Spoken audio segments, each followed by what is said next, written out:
મહાકાળી એજ્યુકેશનમાં આપનું સ્વાગત છે। આપ અમારી ચેનલમાં જોડાઈ રહ્યો એ બદલ ખૂબ ખૂબ અભિનંદન। મિત્રો, આપણે વાત કરીશું 30 જાન્યુઆરીએ કરંટ અફેર્સ 2025। તો મિત્રો, ભૂલ કે મિસ્ટેકની કોમેન્ટ કરજો। વિડીયો સારો લાગે તો લાઈક અને શેર કરજો। ચેનલ સબસ્ક્રાઈબ કરજો। વિડીયો બને તેટલા ગ્રુપમાં શેર કરજો। અમે તમારા માટે આટલું કરતા હોય તો તમારે ખાસ કરીને વિડીયો શેર કરવાનું ભૂલતા નહીં। અને બનાવેલા વિડીયો વિશે વાત કરી લઈએ તો આપણે બંધારણના અનુચ્છેદ અને કલમો અને વિવિધ રાજ્યોની અંદર જે પૂછાયેલું છે બંધારણ, તે પરીક્ષા અંગત કે ધારો કે સચિવાલયની પરીક્ષાની અંદર આ પ્રશ્ન પૂછાયેલો છે એ બંધારણના વિવિધ રાજ્યોની પૂછાયેલા પ્રશ્નોના પણ વિડીયો અપલોડ કરેલ છે। કલમો અનુચ્છેદના વિડીયો અપલોડ કરેલ છે, એટલે ચેક કરી લેજો। તેના પછી વિજ્ઞાન ટેકનોલોજીના વિડીયો અપલોડ કરેલ છે, ચેક કરી લેજો। પછી ભારતના પદાધિકારીઓ, ગુજરાતનું મંત્રીમંડળ, એસટી પેપર સોલ્યુશનના વિડીયો અપલોડ કરેલ છે। કંડક્ટરનું પેપર સોલ્યુશન કરંટ રોજનું ચાલુ છે। પછી રાજ્યપાલ, વાવથરાદ જિલ્લો, એમ અલગ અલગ વિડીયો અપલોડ કરેલ છે। અમેરિકાની ચૂંટણી, વડાપ્રધાન મનમોહનસિંહનું નિધન, રતન તાતાનું નિધન, તેના વિશે વિડીયો બનાવેલા છે। આટલા વિડીયો બનાવેલા છે, ચેક કરી લેજો। તો શરૂઆત કરી દઈએ છીએ। પ્રશ્ન 1, ભારતીય સમાચાર પત્ર દિવસ ક્યારે મનાવ્યો? 29 જાન્યુઆરી। તો આપણે દિવસો વિશે ચર્ચા કરી લઈએ। 1 જાન્યુઆરી વૈશ્વિક પરિવાર દિવસ, 2 જાન્યુઆરી વિશ્વ અંતર્મુખી દિવસ, 4 જાન્યુઆરી વિશ્વ બ્રેઇલ દિવસ, 5 જાન્યુઆરી રાષ્ટ્રીય પક્ષી દિવસ, 6 જાન્યુઆરી વિશ્વનાથ દિવસ, 8 જાન્યુઆરી પૃથ્વી પરિભ્રમણ દિવસ, 9 જાન્યુઆરી પ્રવાસી ભારતીય દિવસ, 10 જાન્યુઆરી વિશ્વ હિન્દી દિવસ, 11 જાન્યુઆરી રાષ્ટ્રીય માનવ તસ્કરી જાગૃતતા દિવસ, 12 જાન્યુઆરી રાષ્ટ્રીય યુવા દિવસ, 15 જાન્યુઆરી રાષ્ટ્રીય યુવા સેના દિવસ, 16 જાન્યુઆરી નેશનલ સ્ટાર્ટઅપ દિવસ, 19 જાન્યુઆરી કોકબ્રોક દિવસ, 14 જાન્યુઆરી પૂર્વ સૈનિક દિવસ, 20 જાન્યુઆરી પેંગ્વિન જાગૃતતા દિવસ, 21 જાન્યુઆરી મણિપુર, મેઘાલય અને ત્રિપુરા સ્થાપના દિવસ, 23 જાન્યુઆરી પરાક્રમ દિવસ, 24 જાન્યુઆરી રાષ્ટ્રીય બાલિકા દિવસ, 24 જાન્યુઆરી અંતર્રાષ્ટ્રીય શિક્ષા દિવસ, 24 જાન્યુઆરી ઉત્તર પ્રદેશ સ્થાપના દિવસ, 25 જાન્યુઆરી રાષ્ટ્રીય પર્યટન દિવસ, 25 જાન્યુઆરી રાષ્ટ્રીય મતદાતા દિવસ, 26 જાન્યુઆરી ગણતંત્ર દિવસ, 26 જાન્યુઆરી આંતરરાષ્ટ્રીય સીમા શુલ્ક દિવસ, 27 જાન્યુઆરી આંતરરાષ્ટ્રીય પ્રલય સ્મરણ દિવસ, 28 જાન્યુઆરી ડેટા સંરક્ષણ દિવસ અને 30 જાન્યુઆરી શહીદ દિવસ। આટલા દિવસો આવે છે। છેલ્લા મિત્રો ડિસેમ્બર અને જાન્યુઆરીના દિવસો જે આવે છે તેના વિશે વિડીયો અપલોડ બંને દિવસના થોડી બનાવીશું, ખાસ કરીને ચેક કરી લેજો। થોડા દિવસમાં અપલોડ કરીશું। તો પ્રશ્ન 2, હાલમાં 8 દિવસીય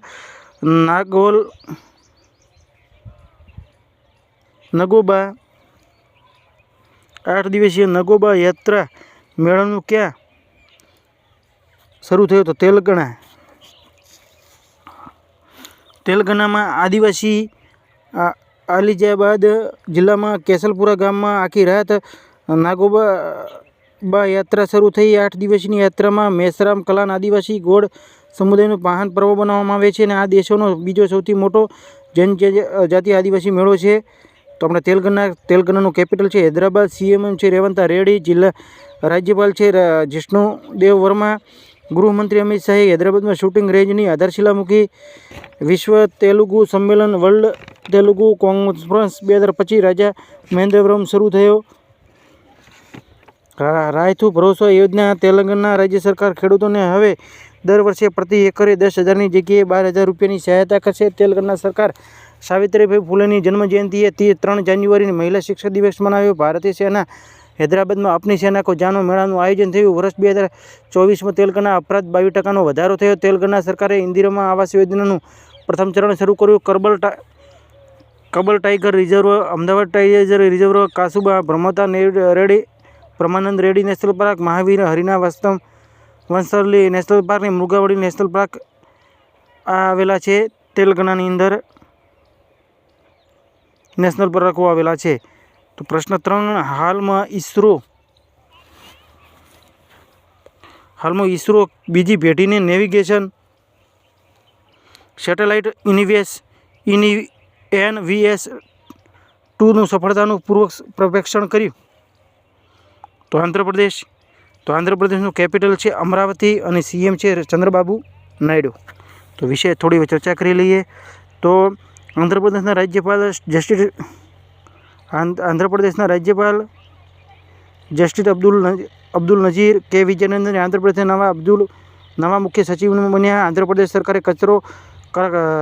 કચરાવેરો ટેક્સ સમાપ્ત કર્યો। 19મો દિવ્ય કળા મેળાનું ઉદ્ઘાટન વિશાખાપટ્ટનમમાં થયું। આંધ્રપ્રદેશ કાગજ રહિત પરિસ્થિતિઓની બેઠકો માટે કેબિનેટ પ્રણાલી શરૂ કરશે। આંધ્રપ્રદેશ સર્વાધિક અંગદાન કરવા કારણ જીવનદાન પુરસ્કાર મળ્યો. આંધ્રપ્રદેશને NTR ભરોસા પેન્શન સ્કીમ લોન્ચ કરી. અયના પત્રુડુ ચિત્રયાલા આંધ્રપ્રદેશની વિધાનસભાની માટેની અધ્યક્ષ બની. આંધ્રપ્રદેશની સરકાર ઉચ્ચ શિક્ષા પાઠ્યક્રમો માટે ADX સાથે ભાગીદારી કરી. હાલમાં કોને પ્રતિષ્ઠિત મહારાજા હરિસિંહ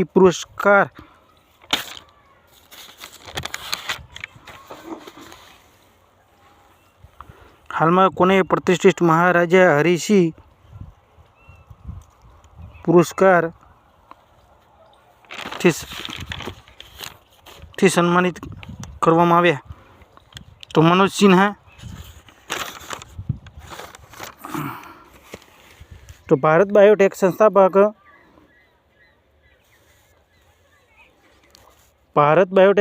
ડો. કૃષ્ણહેલા એન્સા ફેલોશિપ પછી સન્માનિત કર્યા. પ્રખ્યાત કવિ પ્રતિભા સત્પથની ગંગાધર રાષ્ટ્રીય પુરસ્કાર મળ્યો. કિંગ ચાર્લ્સને IIA દ્વારા નાઇટહુડ હેડવુડથી, ક્રિસ્ટોફર નોલન અને એમ્મા થોમસથી સન્માનિત કરવામાં આવ્યા.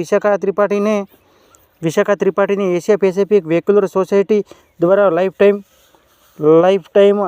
અચીવ એવોર્ડથી સન્માનિત કરવામાં આવ્યો. ટોમ ક્રૂઝને અમેરિકા સેનાનો સર્વોચ્ચ સન્માન મળ્યો. નાગાલેન્ડ પ્રસિદ્ધ લેખિકા ઇસ્ટર્ની કીરેને અંગ્રેજી શ્રેણીમાં સાહિત્ય પુરસ્કાર 2024માં આપવામાં આવ્યો અને કૃતિ હતી સ્પ્રિન્ટ નહીં. હિન્દી સાહિત્ય પુરસ્કાર 2024 ગગન ગિલને આપવામાં આવ્યો. કૃતિ તેની મેં જબ તક કહી બાર. ગુજરાતી સાહિત્ય પુરસ્કાર 2024 દિલીપ ઝવેરીને આપવામાં આવ્યો. કૃતિ ભગવાનની વાતો. તો થોડી ઘણી ચર્ચાઓ થતી જ હોય છે વિડીયોની અંદર. પ્રશ્નો તમારા થોડા હોય છે પણ થોડી ચર્ચા વધારે કરી લઈએ છીએ, તો ખાસ કરીને ચેક કરજો થોડું.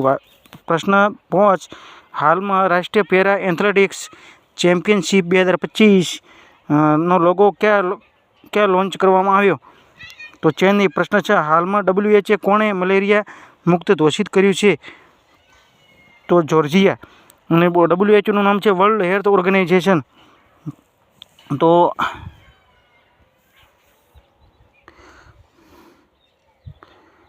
ને તે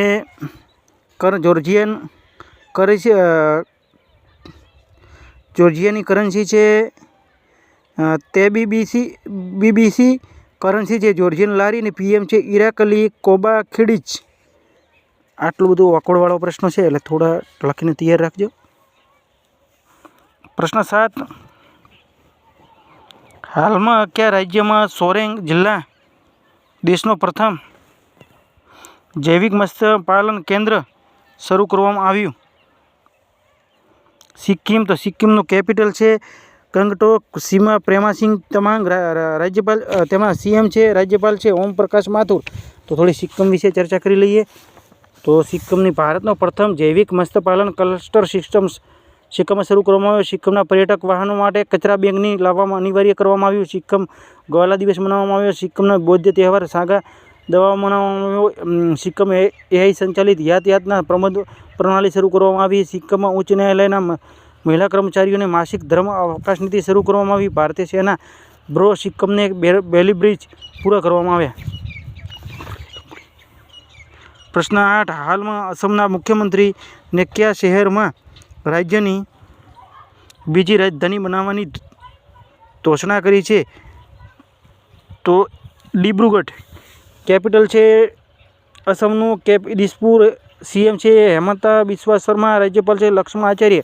તો અસમ વિશે ચર્ચા કરી લઈએ. અસમમાં હાથીઓની સંખ્યા 5719 વધીને 5828 અસમના મુખ્યમંત્રી ભૂટાન રાષ્ટ્રીય દિવસમાં સામેલ થયા. ભારતના અસમ પ્રથમ વખત ગંગા નદી ડોલ્ફિન ટેગિંગ આયોજન કર્યું. સોને રૂપી વન્યજીવ અભયારણ્ય. રોયલ બંગાળ ટાઈગરની મોજદુંગી પ્રથમ ફોટોગ્રાફિક મળ્યો. અસમના કરીમગંજ જિલ્લાનું નામ બદલીને શ્રી ભૂમિ રાખવામાં આવ્યું. ભારત ભૂટાનની સીમા પર પ્રથમ ઇન્ટિગ્રેટેડ ચેકપોસ્ટ શરૂ કરવામાં આવ્યું. અસમના મુખ્યમંત્રી હો ભાષાને સંવિધાનની 8મી અનુસૂચિમાં સામેલ કરવાની માંગ કરી છે.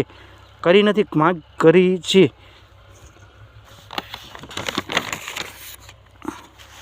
તો પ્રશ્ન 9 તો ચર્ચા કરી લે. હાલમાં આંતરરાષ્ટ્રીય સરસ્વતી મહોત્સવ કયા રાજ્યમાં કરવામાં આવ્યું? તો હરિયાણા 19 જાન્યુઆરીથી 4 ફેબ્રુઆરી. પ્રશ્ન 10, હાલમાં લાપતા લેડીઝ કયા પુરસ્કારમાં સમારોહમાં આંતરરાષ્ટ્રીય ફિલ્મ માટે શોર્ટલિસ્ટ શરૂ કરવામાં આવ્યું? તો જાપાની એકેડમી પુરસ્કાર. પ્રશ્ન 11, હાલમાં કોણે પાકની સાથે ભાગીદારી કરવાવાળો પૂર્વોત્તર રાજ્ય બન્યું તો ત્રિપુરા. તો ત્રિપુરા વિશે ચર્ચા કરી લઈએ તો ત્રિપુરા કેપિટલ છે અગરતલા, સીએમ છે મનીષ શાહ અને રાજ્યપાલ છે ઇન્દ્રસેના રેડ્ડી. ત્રિપુરા બેડલ રોડ વતની નિત્યતલી શોધ થઈ. ત્રિપુરા મેધાવી વિદ્યાર્થીઓને સમર્થન પ્રદાન કરવા માટે 7 યોજના લોન્ચ કરી. ત્રિપુરા નવા નિર્મિત સિદ્ધેશ્વરી મંદિર ઉદ્ઘાટન થયું. દિવ્યકળા મેળાદર 2024નું ઉદ્ઘાટન અગરતલામાં થયું. કેબિનેટ પ્લાનિસ લાગુ કરવાવાળો ચોથો રાજ્ય ત્રિપુરા બન્યું. ત્રિપુરા સરકારની મહિલા માટે ગુલાબી શૌચાલય બન્યું સ્થાપિત કરવાની ઘોષણા કરી છે. ત્રિપુરા મહારાજા વીર વિક્રમની 115મી જયંતિ મનાવી. ત્રિપુરા ઐતિહાસિક ખર્ચી પૂજા શરૂ કરવામાં આવી. પ્રશ્ન 12. હાલમાં કયા દેશની ઉચ્ચ ઊંચાઈવાળો વિમાનો શોધવા માટે સમુદ્ર તળ પર રડાર વિકસિત કરે છે? તો છે ચીન છે. ચીન વિશે ચર્ચા કરી લઈએ તો ચીન દુનિયાનો સૌથી લાંબી એક્સપ્રેસ સુરંગનું અનાવરણ કર્યું. ચીનના પ્રથમ ટાઈપ 76 અમ્પાયર આક્રમણ જહાજ લોન્ચ કર્યું. ચીનની અંતરિક્ષ યાત્રીઓમાં સૌથી મોટો સમય 9 કલાક સુધી સ્પેસ વોક રેકોર્ડ બનાવ્યો. ચીન માનવયુક્ત સ્પેસશિપ સ્નેઝુ 19 લોન્ચ કરશે. પેરિસમાં પેરાલિમ્પિક ઓલિમ્પિક 2024માં પદકોમાં તાલિકામાં 220 પદકની સાથે ચીન ટોપ પર છે. બેડમિન્ટન જુનિયર ચેમ્પિયનશિપ 2024નું આયોજન ચીનમાં થયું. ચીન સૌથી વધારે કાર્ગો ડ્રોન પરીક્ષણ કરશે. પ્રશ્ન 13. હાલમાં કોણે આઈસીસી મહિલા ચેમ્પિયનશિપ ખિતાબ જીત્યો છે? તો ઓસ્ટ્રેલિયાના કેપિટલ છે કેનબરા, કરન્સી છે ઓસ્ટ્રેલિયન ડોલર. ત્રીજી વખત મેળવ્યો છે. પીએમ છે એન્થોની એલ્બનીઝ. એમ્મા મેકોન ઓસ્ટ્રેલિયાના સૌથી સફળ ઓલિમ્પિયન રૂપમાં રિટાયર થઈ. ઓસ્ટ્રેલિયા ક્રિસ ઇવાન્સને પ્રથમ ગુલાબી વિરોધી આયુક્ત નિયુક્ત કર્યા. 55માં આંતરરાષ્ટ્રીય ફિલ્મ મહોત્સવનું ફોક્સ દેશ ઓસ્ટ્રેલિયા ઘોષિત કરવામાં આવ્યું. ઓસ્ટ્રેલિયા પ્રસિદ્ધ મેલબર્ન વિશ્વવિદ્યાલયનું નવી દિલ્હીમાં ગ્લોબલ સેન્ટર ખોલવામાં આવ્યું. ઓસ્ટ્રેલિયા સોશિયલ મીડિયા પર છોકરાઓની ઓછી ઉંમરના બાળકને કાનૂન તૈયાર કરશે. ઓછી ઉંમરના છોકરા હશે તે હવે કોઈ આઈડી નહીં બની છે. ટિકટોક છે, ઇન્સ્ટાગ્રામ છે. ઓસ્ટ્રેલિયા લાફિંગ ગેસ સહિત 750 જેવી પ્રજાતિઓ અને માન્યતા આપી છે. ઓસ્ટ્રેલિયા T20 ઇન્ટરનેશનલ ક્રિકેટમાં પાવર પ્લેમાં સૌથી મોટો સ્કોર ટોટલ બનાવ્યું. ઓસ્ટ્રેલિયા 2025 સુધી આંતરરાષ્ટ્રીય વિદ્યાર્થી નામાંકિત 2000 સુધી સીમિત કરશે. પ્રશ્ન 14. હાલમાં HSBC horn global Indians list 2024 કોણ પર ટોપ પર રહી છે? તો સત્ય નડેલા. પ્રશ્ન 15. હાલમાં કયા રાજ્યના મુખ્યમંત્રી એક્સપેરિયમ પાર્કનું ઉદ્ઘાટન કર્યું? તો તેલંગાણાના સીએમ છે રેવંત રેડ્ડી. એક્સપેરિયમ પાર્કનું ઉદ્ઘાટન કરવામાં આવ્યું અને તેલંગાણા ઇકો ટુરિઝમ, મંદિર પર્યટન અને ચિકિત્સા પર્યટન ધ્યાન કેન્દ્રિત કરવાવાળા ભાર મૂકવામાં આવ્યું. હાલમાં સાબર સરોવર ફેસ્ટિવલ ક્યાં મનાવવામાં આવ્યો હતો? જયપુરમાં. કાલનો પ્રશ્ન અને આજનો તમારા માટે પ્રશ્ન છે. હાલમાં જીતેન્દ્રપાલ સિંહને કયા દેશના ભારતમાં સૌથી રાજદૂત નિયુક્ત કરવામાં આવે છે? તો જાપાન, બાંગ્લાદેશ અને ઇઝરાયલ. એક પણ નહીં. ખાસ કરીને ચર્ચા કરી લેજો.